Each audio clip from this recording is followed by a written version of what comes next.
I am the founder of Burns Communications Group and also the founder of the Z-Suite, which is a retail influencer network made up of Gen Zers.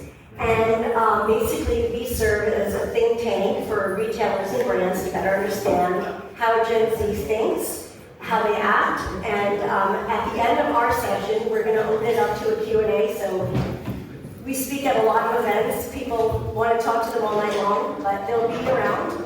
So we'll do our panel for about 20 minutes and then we'll open it up to questions. So we're so happy to be here. Here we have Niki Hall, the CMO of Five9,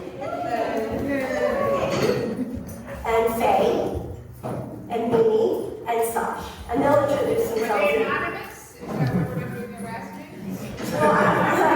Exactly. Funny, I'm going to have them introduce themselves. So I just wanted Niki to start out by talking about why we conducted the study and what she was looking to get out of it. And I can start by telling you I am not a Gen Zer. But I do have a daughter who's a Gen Zer. And that's how I met Stacy. I was at NRF 3 years ago, I think it was. And she was doing an interview, I think you were on the panel actually. And I told my daughter about it, and she applied, and she became a part of the Z-Suite. And you know, as CMO of Five9, I really care about customer service and support. And Sophia was telling me, that's my daughter, that she had a return to do for 3 people, an outfit she bought. She only wore it once, she hand washed it, but it was starting to run. And she's like, look, I'm just gonna call in, Mom. I'm like, what?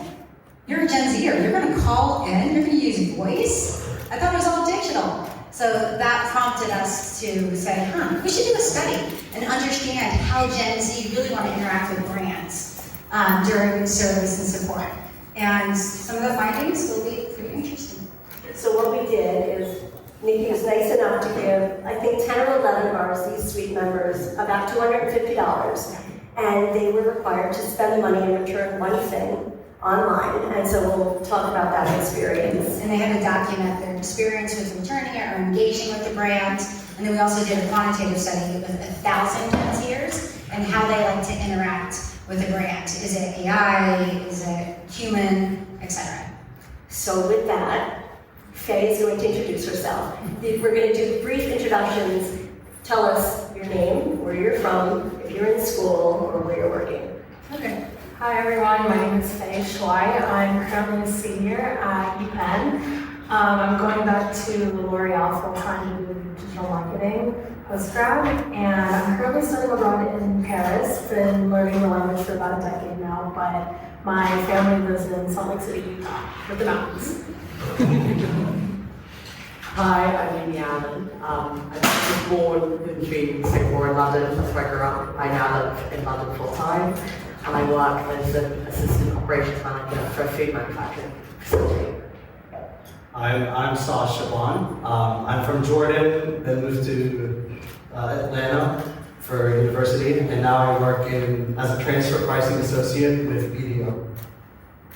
Okay.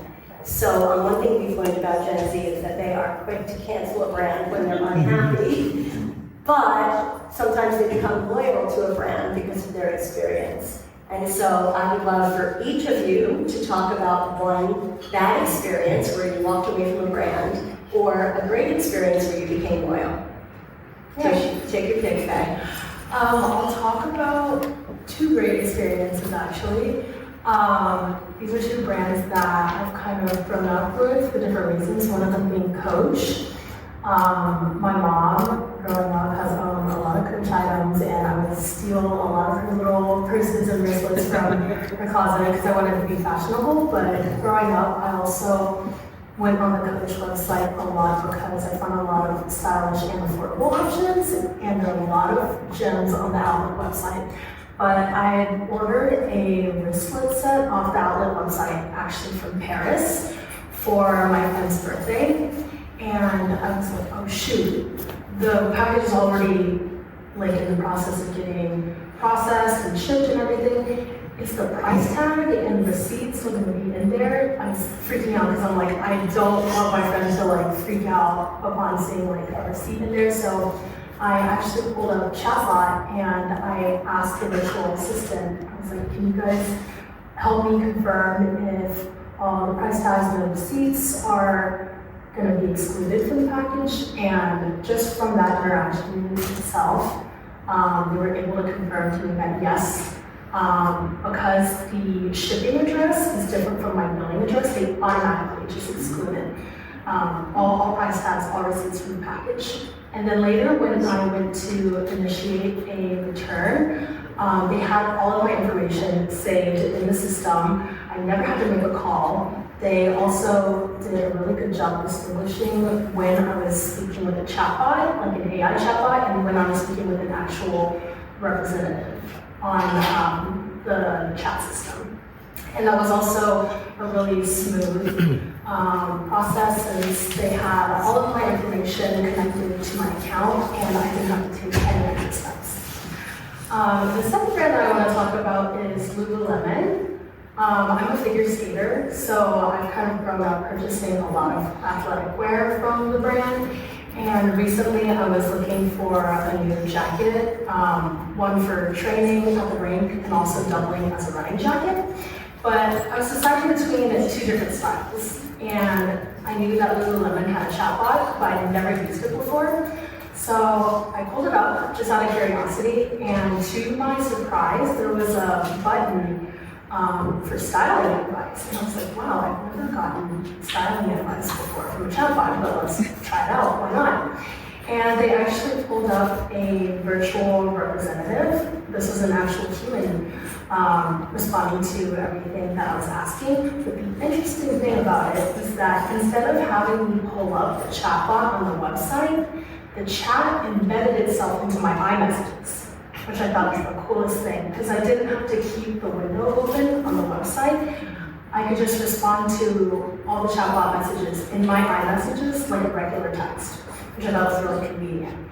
And I had the opportunity to speak with a really lovely virtual representative. He gave me a recommendation on which jacket might work better for me, and we had a little lovely conversation at the end, because he mentioned that his girlfriend actually has the same jacket for running, and I was like, your girlfriend has good taste. And that kind of just left me with a really pleasant, memorable experience. And I was already loyal to Lululemon as a figure skater, but this kind of just opened up a new perspective on what being a customer from the digital side looks like. So yeah, I will be going back to both. I have to tell you, Lululemon's a customer of ours, so that software is ours.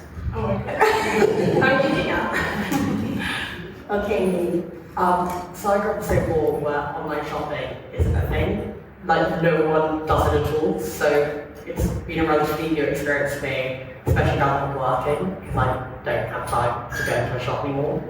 And I bought 3 shirts from Zara, and I've always been a massive Zara fan, kind of love their items. But I got a notification saying my items out for delivery. 2 days later, my package was still out for delivery, no idea where it was. 2 more days later, it's still out for delivery, so I tried to call them. There's no phone number for Zara in the UK.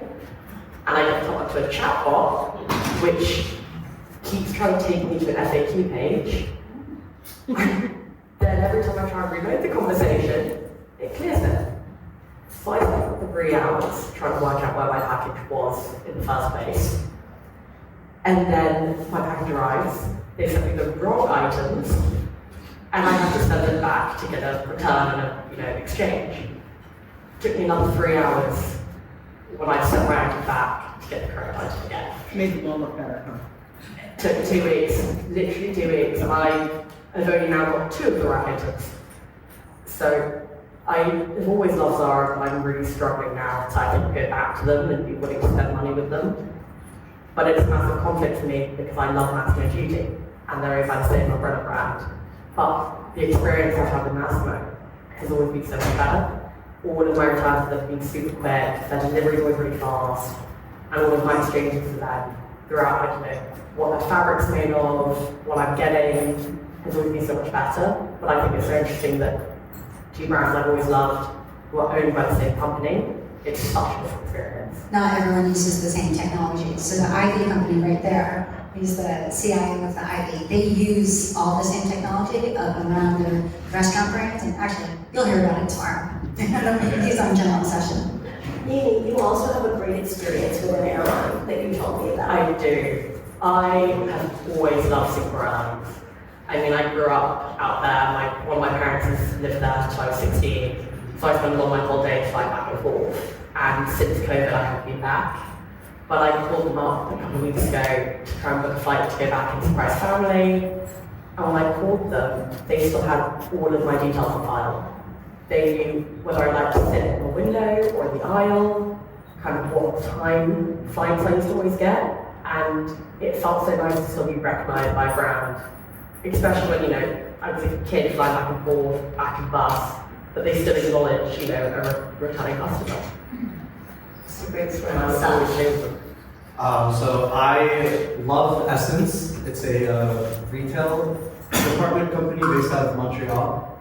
And for the sake of our exercise, it was so easy to return the items. They just had it on the website. It automatically links to your account, to your order number. And then I tried to kind of take it a step further and say, well, I don't want to return it. I just want to exchange a few items. And so they worked with me and said, eventually just write a slip of paper, but we have it saved on your order, so that when we do receive it, we can just exchange it and ship it back to you quickly. And just their customer experience is phenomenal. I mean, this isn't so much digital, but the way that I fell in love with the brand was they have this feature where you can go online and you'll just look at whatever you like, the sizes you want, and add them to your wish list. And then once you're ready, you can book an appointment with the store, and you would just go in store, and everything that you had on your wish list, they bring in, and you can try it out, see what fits, and then buy whatever you want, and then walk out. And I've been loyal to Essence ever since. But I do have a qualm with AT&T, so if you're in I recently canceled my Wi-Fi, and I tried calling them first to initiate it, and my God, I just hate the automated voicemail that is just going through, and then telling me their hours of operation, or hey, you can actually go online and do this. And I'm like, yes, I know, I was online and I couldn't do it. And so after 5 minutes of pressing through buttons, and then eventually the AI comes and it's like, all right, how can I help you today? I'm like, I want this. And they're like, try, just talk as if you're talking to a real person and tell us what your problem is. But then it only focuses on like one key word. And I'm like, yes, I did say that, but that's not the point of what I'm trying to say.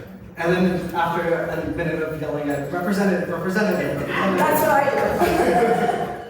I eventually get to it, and then we figure it out. They have to read me the whole terms and agreement policy, and after a minute, I'm like, yes, I agree. And then they ask why I'm canceling, and I tell them, oh, I'm not leaving you guys. I'm just moving in with my friend, and he has AT&T, so we're still with the brand. Don't worry. And then I get a follow-up email on why did you leave, and do you want to renew? And then I get another phone call about why did you leave us, and etc. I'm like, I thought we already hashed this out. And then now they're trying to sell me an iPad because there's a great deal on it. So persistent. Yep. They were I have to respect that. So this leads me to the next question, which you can answer. So 60% of the respondents found that they love AI the most because of speed and convenience. So what do you love about AI, and where does it fall short? I love when it can direct me to general questions, or maybe something that's on the website. I don't feel like the AI with a lot of companies is so integrated with their systems, with their own website. I mean, I don't know why their entire FAQ section isn't just embedded within the chatbot, so when I ask it, it could just be smart and answer it. I feel like it's very prompt-oriented, and it only focuses on certain words. And while I think there's I use AI now instead of Google, because I can just get a quick and immediate answer. I'm like, wait, what did you mean by that word? Whereas a lot of the customer experience AI is very transactional. It's very, okay, I'm going to look for this keyword, and then I'm going to give them a list of prompts, but I don't feel like there's a conversation happening. And so I end up wasting a lot of time just trying to configure it, trying to talk with it, and then eventually I'm like, let me just talk to someone who can understand what I'm trying to get at. Mimi? I mean, all women in this room know how difficult women's clothing sizing is and how varied it is between brands. So my favorite bit about AI is when I first was working at ASOS and they stored your information about sizing from different brands and, you know, collected all the data from other people that bought from these brands of what sizing works for you. I mean, it saved me so many returns. But when it comes to me having a problem when I'm purchasing something, I really just want to speak to a person. I want to have a face, like an actual conversation, because I feel like you're more accountable when there's someone you're actually speaking to. If the AI was good enough, would you feel comfortable if it felt like it was someone you were talking to? Given the experience I've had so far, I don't think so. My friends like joke saying we'd rather spend 3 hours trying to find a phone number than 3 hours talking to a chatbot, just because, we're people, and I want to talk to a person about something. There's some level of empathy that we're not going to get from a chatbot. I'm going to ask the next question to Faye, because they say Gen Z are natural prompt engineers, and I know that you are amazing at that, where I am like, representative. Can you talk a little bit about what strategies you use when you're talking to a chatbot to get the information that you want? I think when I communicate with chatbots in general, I try to make my question really simple. But I find that actually some brands respond with more substance than I expected. So that's something that I've been really enjoying. And actually building on top of that, I've noticed that some brands have started to program their chatbots to embody the brand voice too. They actually have personality. And I feel like I'm part of the minority that doesn't really mind speaking to a chatbot. In fact, I prefer speaking to a chatbot over phone just because I find that there's a lot of wait times being on the phone, but then using chatbot, you can also multitask at the same time, and things that you just need to get done, like refunds, you can get that done really quickly with a chatbot.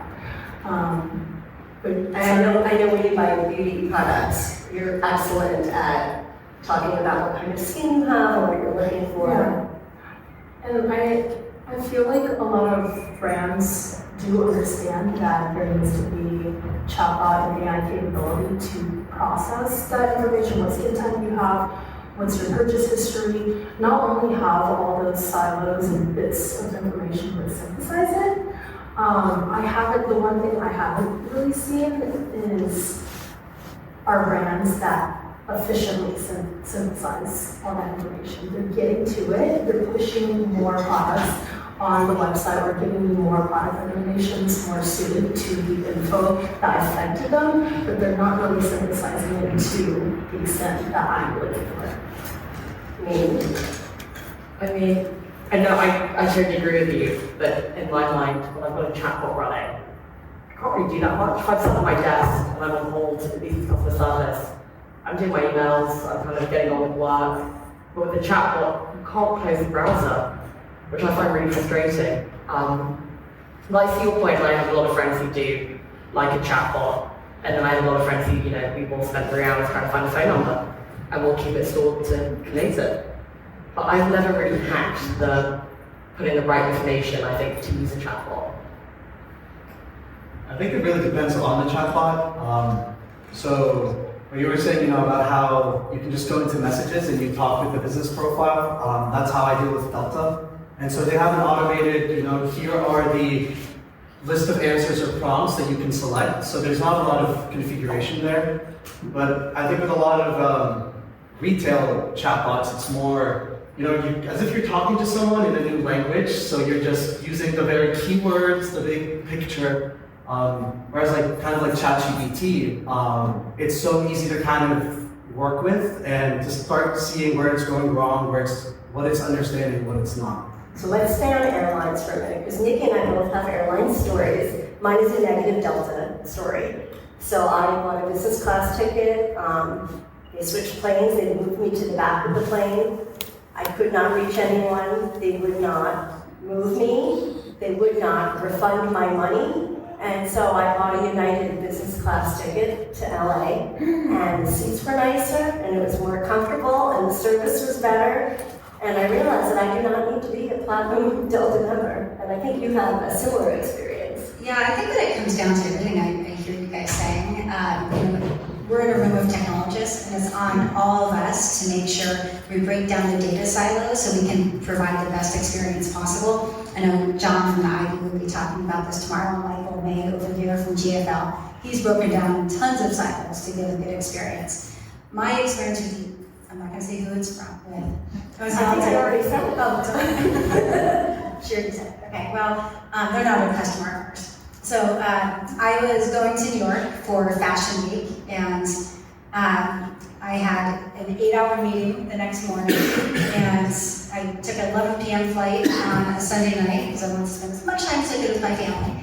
And when I was checking in, they said, "Oh, you can upgrade for $1,100 for Polaris." And now, our company doesn't pay for coast-to-coast business class. I'd be out of my own pocket, but I wanted to do it because I wanted sleep, so that way I could be coherent and add value in those 8 hours. So I bought it, I hopped on the flight, 11 p.m. at night. There's a yellow sticker on the armrest, says inoperable, case number 950, whatever it may be. So the air didn't work. It didn't work. The seat did not work, inoperable. So they knew it was broken because there was a little sticker there saying it's broken. But they still sold it. So sales and marketing didn't know that this was broken. I called into support. I'm a 1Ker, and so I have my own line I can call in. I called into support, and they said, "Sorry, we can't refund you." I said, "Well, I bought something that you guys didn't fulfill, so I don't understand why you should have to pay for it. We'll give you a $400 credit." I'm like, no. And then, so negotiating, I finally got a $600 credit, not my $1,100. And she accidentally changed my flight while she was talking to me. And I was on a panel at the CEO dinner at Fashion Week after Martha Stewart. And my flight was changed to that morning before the panel. So they even changed it. It was a complete disaster. I thought someone hacked into my account.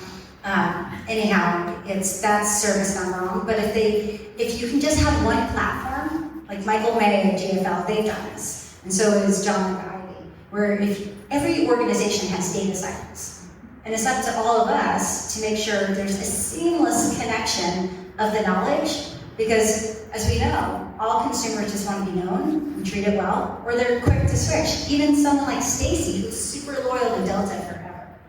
Not anymore. I'm going to ask 2 more questions, and I'm going to make you can answer them at the same time so that we can open it up for Q&A.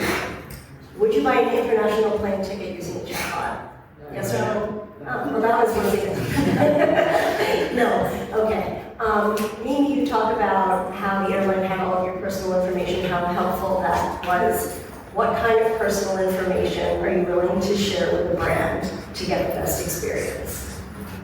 I mean, I think, given all the cookies that I've realised I keep agreeing to, most of my brands know everything about me. At this point, they have everything. So there's nothing new that I'm sharing with them.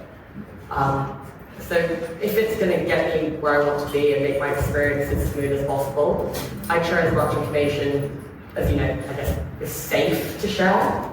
But I have no problem sharing my data to store it. I have absolutely no problem sharing any data. I mean, obviously not the confidential stuff, but that wouldn't really affect my customer experience. But we're online, everything's out there anyway, so I don't think I get to pick and choose at this point. Yeah, that's true. I agree. I think just looking, just based off of my behavior online, I think all these kids know everything about me that they need to know. And I honestly feel okay sharing additional information. Say if it's like a beauty brand, I can tell them I have combo skin and that my skin has yellow undertones. I'm totally okay with that. As long as they take that information and I think synthesize it in a creative manner that actually produces pleasantly surprising results, then I think that's taking it to the next level. Okay, now the fun part.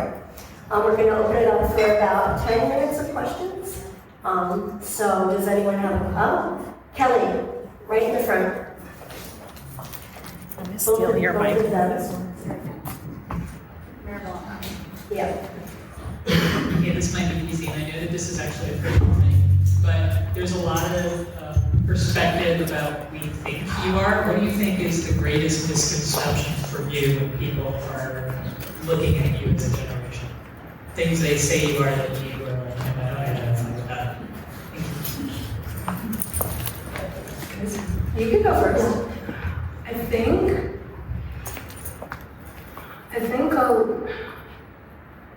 people who are not Gen Z will assume that Gen Z will often have a lot of different priorities at the top of mind when they're purchasing something, when in reality, I think for the vast majority of us, it's price.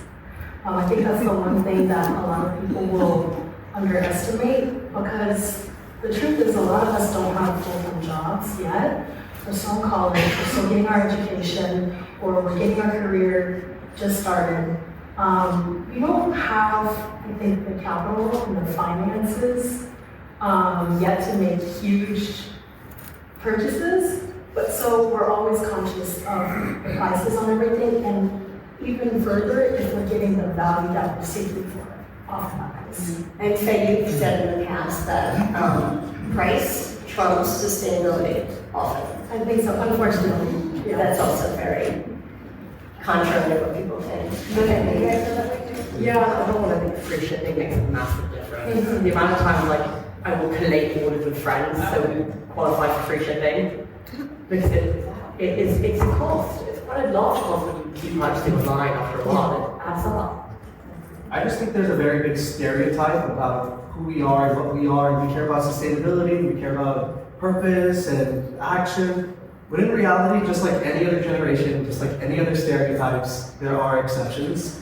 And I feel like, at least I'm from Jordan, a lot of my friends, and even friends that I meet in college, we have grown up with our parents who raised us, so we very much share the same sentiment, the same values that they are. And so, while Gen Z is, all of these things, yeah, but there's a difference between, the actual whole generation, between people who are taking their opinions online. And so I think that people kind of forget that there's still a section that are very similar to millennials and to boomers, and that Gen Z aren't just that one stereotype that we are made out to be. There's one more misperception that Faye spoke about TikTok versus Instagram. How do you use TikTok versus Instagram? Do you shop on TikTok shops? Or? I actually have once though, and it was, I purchased a set of gym shorts for $10, and actually to this day I think it's one of my best athleisure purchases. I had those shorts all the damn time. They're so good. I got them for $10. I'm like, this is value at its best for me. But I think what's really interesting to see is that Instagram has kind of in a way become Pinterest in some way to get inspiration, but TikTok has actually evolved to become a search engine. So the hottest new clothes that you see on the website, you can search it up on TikTok search, and then you'll probably see a couple videos, if not hundreds, of people wearing the same piece of clothing in different sizes, in different colors, and I think that can become really useful for Gen Z because we want to see, if this person has the same body type and the same height as me, I want to be able to see what it looks like on them before I make this purchase myself, especially if I'm getting it from online. Okay, one question. It's interesting, I have a daughter who's a Gen Z, and I'm listening to you guys do all your retail shopping and clothing and everything. She shops at thrift stores, both online and just because she likes the style. And she's a civil engineer, she makes plenty of money, but she has no interest in she just shops them. Do you guys do that? I'm just curious. Are you shopping at thrift stores?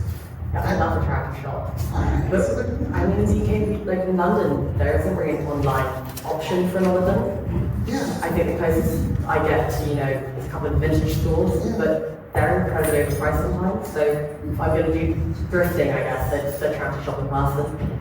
Yeah, there's not really very good customer service there, I must say. But question for you is, how how valuable do you think video and screen sharing is, especially when you're dealing with customer service? Like when you're talking to your friends, you're on FaceTime or whatever your chosen app is, especially talk about beauty. I mean, does it help if a store has video where your consultant can see you and make some recommendations? I find it baffling that a lot of customer service doesn't have a feature where I can send a picture. So I'm like, well, here's a screenshot that would just summarize this whole conversation. I personally don't think I'll ever need a video chat, unless my customer rep wants to see that this shirt is actually too small on me. But I think the picture one is a very gone unnoticed. Other reasons besides clothing, you're installing or you're putting together a table from IKEA or something, and you run into a problem. Do you guys ever want that? I think it's really useful, like when I'm downloading software or kind of trying to boot something new on my computer, to have the option to have someone talk me through the process, not only so I learn how to do it myself, but so I've got some guidance. Because it's kind of hard to explain to someone what you're seeing on the screen, and then for them to translate instructions for what you should be doing. To that point, I will say I really like Uber now. I came to Barcelona and I'm like, where the hell do I find the pickup spot? And they have a step-by-step, here's a picture, they circled where the sign is and how to find it. I'm like, that was really helpful. So there's a new generation coming along, Gen A. Yeah. And are you seeing them in your social world, and how do you feel like they're different from you? Maybe siblings, maybe other people you're getting in touch with. How are they now different? I have a younger brother, almost 4 years younger than me, that's kind of bordering the line between Gen Alpha and Gen Z, and I think as an entire generation, if we're looking at Gen Alpha, I think they're even more digitally native than Gen Z, to the point where I think we need to be a little bit more aware of what consequences that will have on their mental health. Because I'm seeing, especially with Sephora and Glow Recipe, one of the brands, Charlotte Tilbury, blew up. Yeah, almost the 10-year-olds. I'm like, your 10-year-olds using retinol. You don't need retinol. Put on some sunscreen and go play in the playground. That's what I did with my friends at the time. And then when you're put on that digital space from such a young age, that can genuinely destroy their mental health in such a young age where I'm like, Sure, you might learn how to use technology from a much younger age, but is it going to be, are the consequences long-term worth the short-term benefits? Just a quick question here. How important is fraud or any kind of authentication of dealing with some, especially the research that are on TikTok or Instagram, which might not have no brands anymore. How important is that when you're doing steps around your customer experience? Is that something you can pay attention to? So that was my hesitation with Temu, now that it has gone up. I will say I'm very gullible. I ordered something, and then after 3 months, I called them, like, hey, I ordered this lighter that uses lasers or whatever, and they're like, we sell fridges and TVs. That is not our website. I think, at least for a lot of those new things where it's if it's too good to be true, then we are very suspicious, and we're like, do I really want to give my Apple my information? Can I pay with something that they can't just draw money off of? So I think that's a really important consideration with these companies that are really trying to gain their customers, and they're like, no, it is good to be true because we just want to acquire you as a customer. I've had that one with subscription services where I signed up for something, so I thought, oh, this is great, it's really useful, try to cancel it, and 6 months later I'm still being charged for something. So I think after that experience, I'm way more cautious about what I'll sign up to online, because it's really difficult to get that information back once it's out there.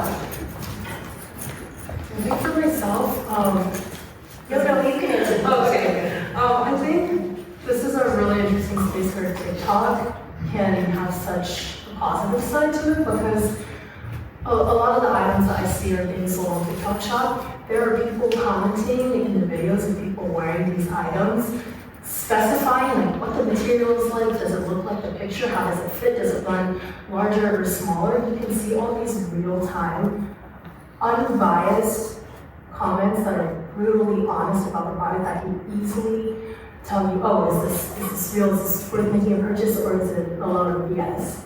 You know, that is much more dependable because you know that a lot of these people commenting, making these comments in the comment section are not being paid by these companies to give a positive review in some way or another. So. Question in the back. Is there an experience that you've had, that customer experience that you've had that you're like, how is this not been fixed yet? How is this not been? I mean, very much my shipping problem with Zara, where not only could I not call Zara, I couldn't call their shipping company either. Their shipping company had no chat option or whatever. And I know how difficult the difference is. You know, I work in manufacturing, I see it day to day. But the fact that there still doesn't seem to be a way to collate all this information and have a seamless process from purchase to delivery, including that shipment process, I think still baffles me. Also, the quantitative part showed the same thing, that there's a lot of frustration looking for a phone number. Oh my God. So I think Gen Z really wants to be able to reach a human if they need to. Yes. The fact that Uber and Lyft got rid of any ways to call, chat, or whatever is bonkers, and it's driving me crazy. And if there was a third option to not use them, I would definitely never use them again. But unfortunately, there are some things that we can, be picky about, and some things we're forced to do. Right. So you may have answered the question partly, but if you could elaborate on that a little bit. So how important is social media for you when it comes to brand engagement? And how frequently do you use it, and how do you use it? So basically, if you could talk a bit about social media as part of your brand engagement, that would be great. So I think it's a trade-off between the brand reputation and between the social media interactions. Faye talked about Instagram being like Pinterest. For me, I think Instagram is like kind of going to their website. It's the all aesthetic, the general thing, and then TikTok is where you get to know the brand culture, the company. Like Duolingo's out, it's infamous, but that's just a great example of how you get to know the company, you get to see all these other things and what their values are, what they're going for. But I mean, something kind of like Goyard, like their whole brand is based on not being online, for being exclusive. So I think it depends on the brand reputation and image and what we can expect from it. In fact, I know you often talk about using Instagram to find out about the brand culture and discovering on TikTok. Can you talk a little bit about that? Yeah, sure. I think, at least on Instagram, just looking at a brand's profile really quickly can give you a really good idea on what the brand identity of a certain company is like, if a coherent identity exists. But also I think by studying what they post on Instagram, by seeing, what sort of sustainability initiatives do you have, and are you being vocal about it, or are you being vocal about certain activist movements? Like Gen Z, I think especially, is always looking to almost, I wouldn't say scrutinize, but to criticize, be on our tippy toes to criticize a brand if they're not doing something right. And I think on TikTok is where you can see, like Sasha said, the brand and the live culture and everything. And TikTok gives brands a really cool space to kind of showcase like their individuality, and that can also bring in new customers. And TikTok just as a search engine and as a social media platform in general is honestly amazing for product discovery, because on that platform, like I mentioned before, you can see how certain products work on people, have them turn around, have them like move around in the clothing, or like show their makeup in light. There's so many different functions that you can find on social media platforms that you just can't find traditionally, say from in-store displays or even on websites. So I think it can be very powerful. I would love to hear about consequences from the three of you. What's the consequence of negative experience? Is it immediate? Is it walking with your wallet? Is it going on to social? Is it like, I'm Gen X, I hold a grudge. Like, I have held a grudge against an airline for 20 years. I will tell everyone about it. I've written articles about it. Like, I've been on podcasts about this airline and my seething, burning hatred for this one. Like, so my generation will hold a grudge, right?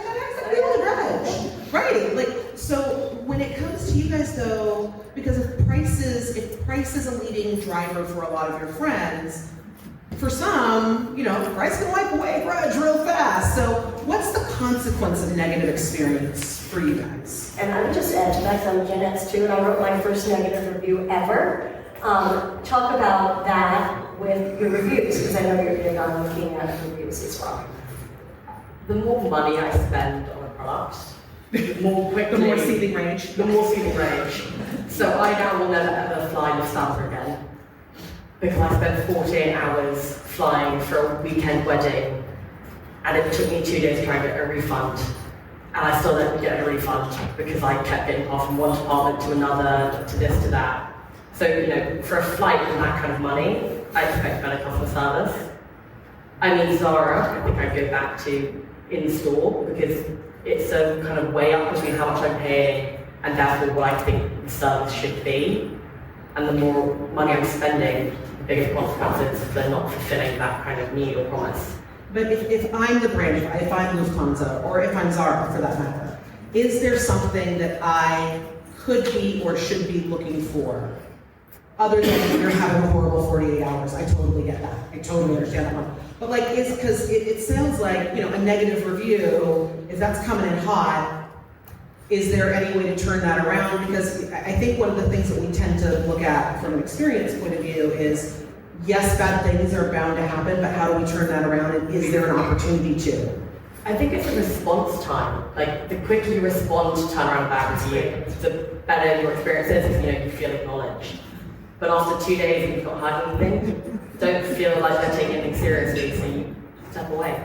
I think that's an important thing, is that sometimes I know that my problem can't be fixed, but I just want to be heard. I want to know that someone sat there and was like, you know what, we screwed up. I am so sorry that there's nothing that we can do. But I'm like, at least you acknowledge that. But to your point, I have a running mental list of one day, if I become internet famous, I am going to run your name through the mud for what you did. So we're holding a grudge too. Hold on to that rage. It's served our generation well. I would hold a grudge too. But I think on the positive side, if there can be a solution, if there can be a remedy, it feels really darn good if that remedy is given generously. Like, if I feel like I'm actually, like they put in extra effort, they put in the extra mile to make me feel like I'm being taken care of, and that they really are feeling horrible for like the things that went wrong on the way.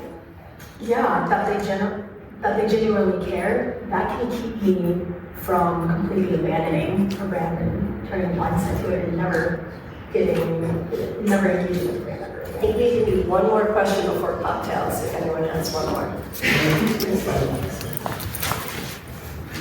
So we talked about the role of social media. What about the role of influencers? Because that's something my generation does not get about as much.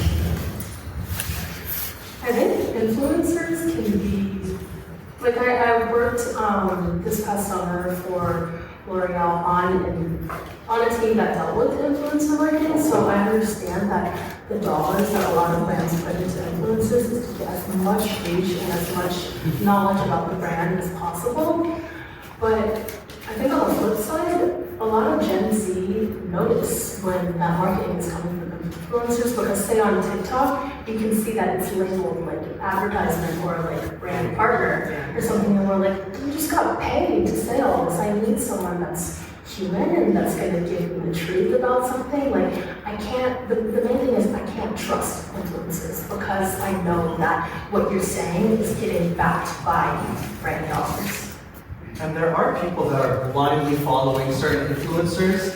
So there are, I'm talking more about me and my friends.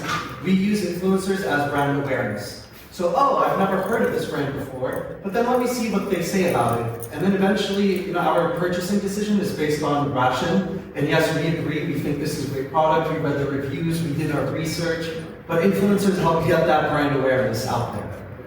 Yeah, I agree. I think my sister is Gen A, we're 8 years apart, and the way she responds to influences is really different to the way my friends do.